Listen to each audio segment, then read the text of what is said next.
Hey soap lovers, welcome and welcome back to my soapsters. Today I have a Dior soap for women and it's the J'adore Silky soap.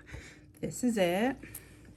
This is a 5.2 ounce, 150 gram bar of soap.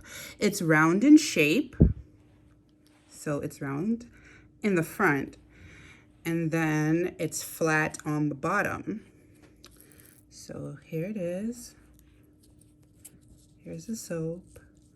It's round and then it's flat at the bottom. So it's not a full ball or circle. It's easy to hold, easy to grip, and easy to lather. It's $26 US, $35 Canadian, and it's available at Sephora.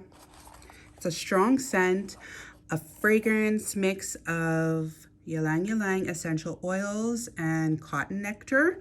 The scent does stay on and will linger on after your shower, probably for a good, I would say 2 hours.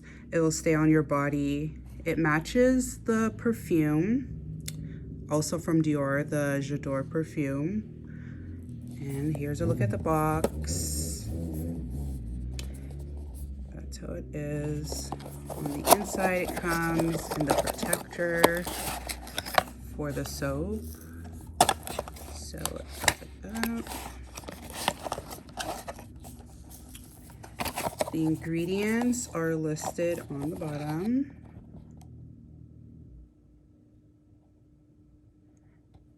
And it's truly a silky feeling. You get a silky lather. It's not huge and foamy, but it's more silkier. So this is the Dior J'adore Silky Soap. Definitely recommend getting it, ladies. Treat yourself and experience the silkiness. All right, guys, see you next time. Bye.